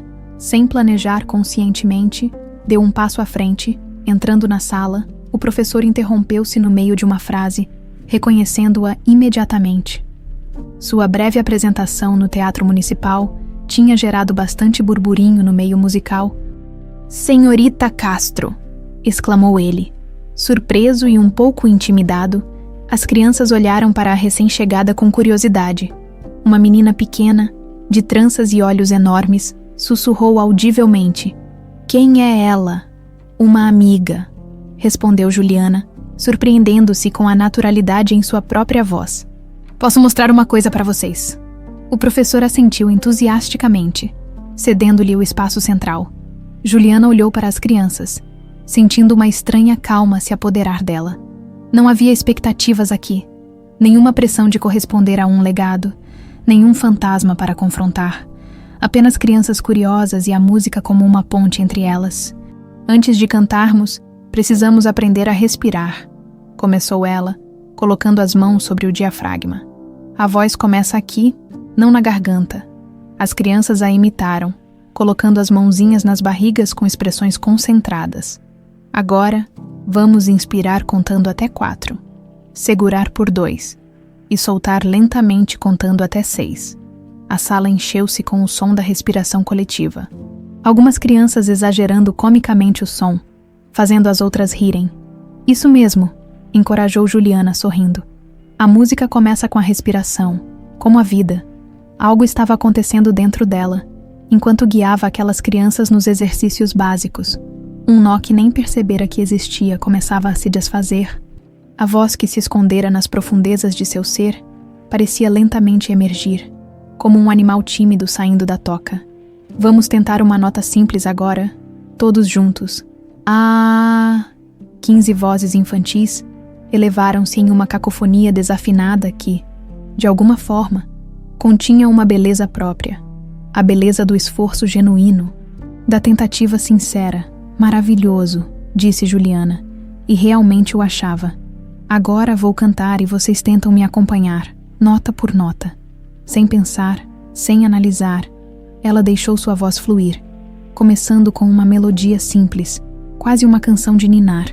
Para sua surpresa, a voz saiu clara, forte, sem nenhum traço da paralisia emocional que a silenciara nas últimas semanas. As crianças ficaram momentaneamente paralisadas, olhando-a com uma mistura de espanto e admiração. Então, hesitantemente, Começaram a tentar imitar o que ouviam, criando uma versão imperfeita mas comovente da melodia. Por quase 1 hora, Juliana trabalhou com elas, ensinando-lhes técnicas básicas de respiração, postura e emissão vocal. Esqueceu-se completamente de Helena, do professor, do mundo exterior. Havia apenas aquele momento, aquelas crianças e a música que criavam juntos. Quando finalmente se lembrou de olhar para o relógio, percebeu que já estava ficando tarde. "Vocês foram incríveis", disse ela, genuinamente impressionada com o progresso que fizeram em tão pouco tempo. "Na próxima vez vamos tentar algo um pouco mais difícil. Você vai voltar?", perguntou a menina de tranças, os olhos brilhando de esperança. Juliana hesitou apenas por 1 segundo antes de responder. "Sim, vou voltar", enquanto as crianças se preparavam para partir. Helena aproximou-se, uma expressão de contentamento no rosto. "Sua voz está de volta." Juliana assentiu, uma realização emergindo claramente em sua mente. Nunca se foi realmente. Só precisava encontrar um propósito diferente. No caminho de volta, no carro de Helena, Juliana permaneceu em silêncio. Processando o que acontecera, não era apenas sua voz que reencontrara naquela sala com as crianças. Era algo mais profundo, um senso de propósito que transcendia o trauma e a dor das últimas semanas. "Helena", disse finalmente, "quero aceitar a posição de diretora artística do conservatório." A francesa sorriu. "Como se já esperasse essa decisão, fico feliz em ouvir isso. Devo informar Henrique?" Juliana pensou no homem que era seu pai biológico, agora lutando contra um câncer terminal, enquanto tentava reparar os erros do passado. A raiva que sentira estava ainda lá, mas agora acompanhada de algo mais complexo. Talvez não perdão. Ainda, mas uma abertura para a possibilidade dele. "Sim", respondeu. "E quero falar com ele sobre algumas ideias que tenho para o conservatório." Naquela noite, sozinha em seu apartamento temporário, Juliana sentou-se ao piano e, pela primeira vez desde a morte de Regina, permitiu-se cantar plenamente. Escolheu La Vie en Rose, a música que mudara sua vida naquela noite no Hotel Imperial. As notas fluíram como água, cada palavra em francês carregando agora um significado mais profundo. Não cantava apenas com a técnica aprendida com André ou com o talento herdado de Margot. Cantava com a compreensão que só a dor e a perda podem trazer, com a compaixão que aprendera de Regina e com uma nova sabedoria sobre o poder redentor da música. Quando a última nota se dissipou no ar, Juliana percebeu que não estava mais sozinha em sua jornada. Carregava consigo o legado de 2 mães e, talvez, a chance de redimir um pai. 1 ano depois, o Conservatório Margot Bélanger abria oficialmente suas portas. O que antes era apenas um canteiro de obras, transformara-se em um espaço vibrante, cheio de música e vida. Juliana observava da janela de seu escritório o pátio central, onde dezenas de crianças e adolescentes conversavam animadamente antes do início das aulas. "É um milagre o que você conseguiu fazer em tão pouco tempo", comentou André, que agora dirigia o departamento de canto lírico. Aos 71 anos, caminhava com mais dificuldade, apoiado em sua bengala, mas seus olhos brilhavam com renovada energia. "Não fiz sozinha", respondeu Juliana. "Tive muita ajuda." O primeiro ano como diretora artística do conservatório havia sido intenso. Juliana mergulhara no trabalho como forma de canalizar seu luto e transformar a dor em algo produtivo. Selecionara pessoalmente cada professor, desenhara o currículo, supervisionara cada detalhe do espaço físico para garantir que fosse acolhedor e inspirador. "A cerimônia de inauguração começa em 1 hora", lembrou André. "Está nervosa?" Juliana sorriu. "Um pouco, mas é um bom nervosismo." Ela não se apresentava publicamente desde aquela noite no Teatro Municipal. 1 ano antes, hoje, cantaria novamente na cerimônia de abertura do conservatório, diante de centenas de convidados, autoridades e, mais importante, os primeiros alunos da instituição. Crianças de todas as classes sociais, muitas vindas de comunidades carentes, todas selecionadas pelo talento e dedicação. "Ele virá?" perguntou André, delicadamente. Juliana sabia a quem ele se referia. Henrique, seu relacionamento com o pai biológico, havia evoluído lentamente ao longo do ano. Não era próximo nem fácil, mas estabeleceram uma trégua respeitosa. Colaborando no desenvolvimento do conservatório, a doença de Henrique avançara mais rapidamente do que os médicos previam, e nas últimas semanas ele raramente saía de casa. Não sei, respondeu sinceramente. Seu estado piorou muito. Helena disse que ele está determinado a vir, mas... André apertou seu ombro gentilmente. Seja como for, ele estará presente no que criaram juntos. Uma hora depois, o auditório principal do conservatório estava lotado. Na primeira fila, Helena conversava com Pierre Duchamp, que viera especialmente de Paris. Ao lado deles, um grupo de crianças do orfanato municipal, os primeiros alunos do projeto piloto. Aguardavam ansiosos. Vestidos com suas melhores roupas, nos bastidores, Juliana ajustava o vestido azul safira que escolhera para a ocasião, simples, elegante, sem ostentação, ao pescoço, um delicado colar de prata, presente de Margot para Regina quando entregara a carta, e que Regina guardara todos aqueles anos para Juliana. Seu olhar percorreu o camarim improvisado e deteve-se na foto emoldurada sobre a mesa. Regina e ela, muitos anos antes, sorridentes em um parque, ao lado, outra foto, Margot Bélanger no palco da Ópera de Paris, em seu auge, 2 mães, 2 vidas, um legado, um leve toque na porta, interrompeu seus pensamentos. Entre. A porta abriu-se, e para sua surpresa, era Henrique. Estava terrivelmente abatido, a doença tendo consumido seu corpo outrora imponente. Apoiava-se em uma bengala e um assistente o acompanhava discretamente. Henrique, disse ela levantando-se. Não esperava vê-lo antes da cerimônia. Precisava falar com você a sós. Ele respondeu, a voz mais fraca do que ela se lembrava. Posso me sentar? Juliana indicou uma cadeira, e o assistente ajudou Henrique a acomodar-se antes de sair discretamente, deixando-os a sós. Você está linda, disse ele após um momento. Lembra ela?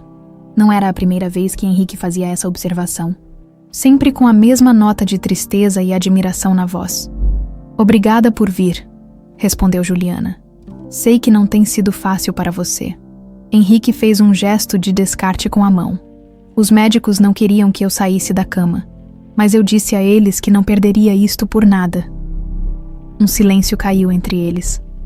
Não desconfortável, mas carregado de sentimentos não expressos, palavras não ditas. Após 1 ano de convivência cautelosa, ainda havia um abismo entre eles, embora menor do que antes. Tenho algo para você, disse Henrique finalmente. Retirando um pequeno pacote do bolso interno do paletó, Juliana o aceitou com curiosidade. Dentro, encontrou uma caixinha de veludo. Ao abri-la, viu um par de brincos de safira, delicados, mas deslumbrantes.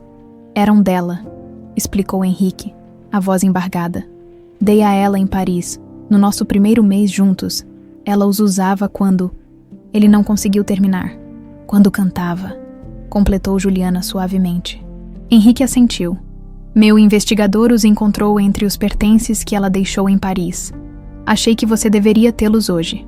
Juliana tocou as pedras azuis com a ponta dos dedos, sentindo uma conexão quase física com a mãe que nunca conhecera. Obrigada, disse sinceramente. Vou usá-los com honra. Outra pausa. E então Henrique continuou, a voz mais firme.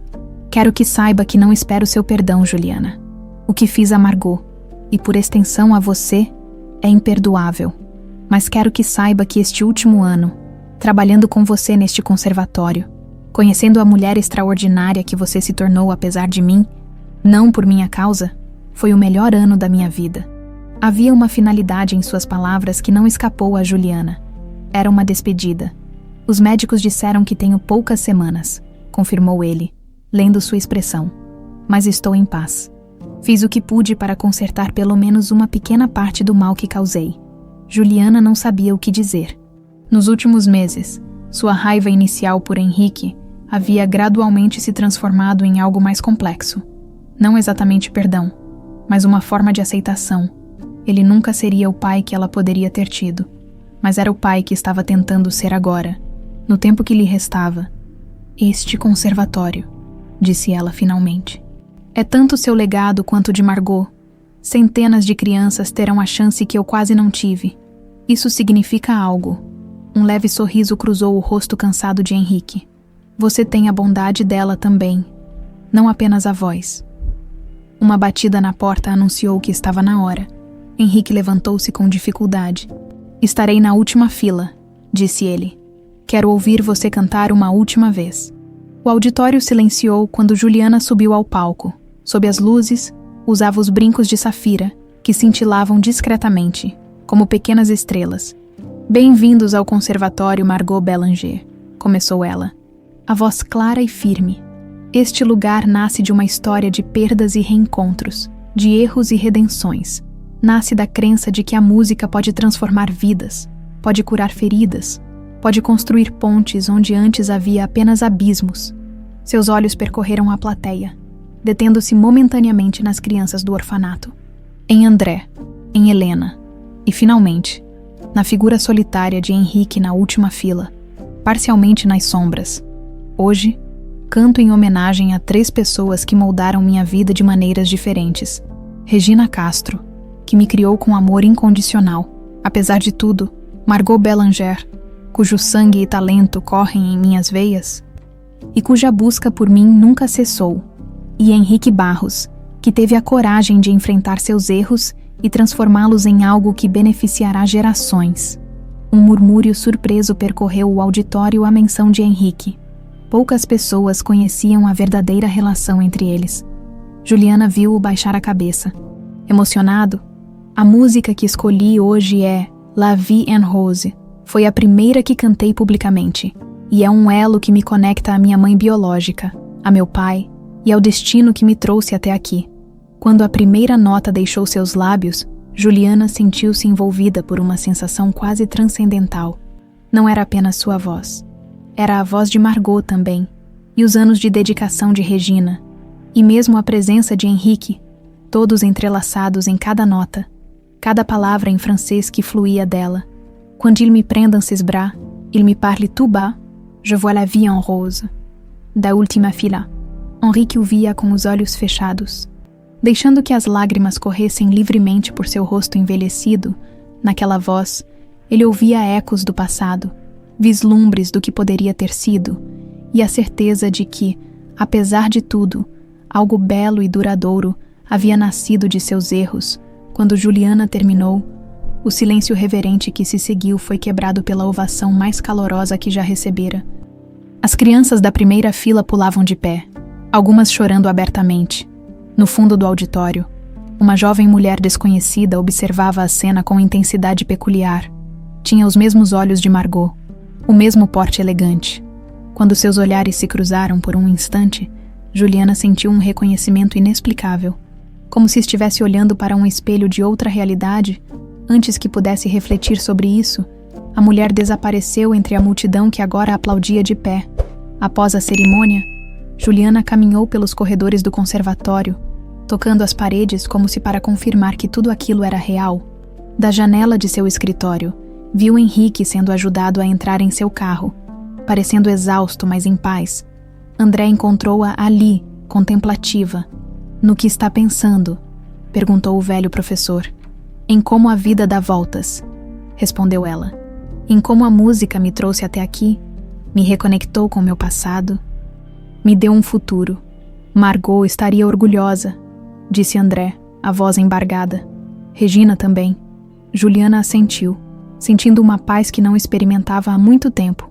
O conservatório seria seu lar agora, sua missão, através dele. O legado de suas 2 mães viveria, e até mesmo os erros de Henrique seriam transformados em algo belo e significativo. Quando o sol começou a se pôr, lançando uma luz dourada pelos corredores do conservatório, Juliana pegou-se cantarolando baixinho. La vie en rose, a vida em rosa, não como uma negação da dor e das perdas, mas como uma escolha consciente de ver beleza mesmo nos caminhos mais tortuosos do destino.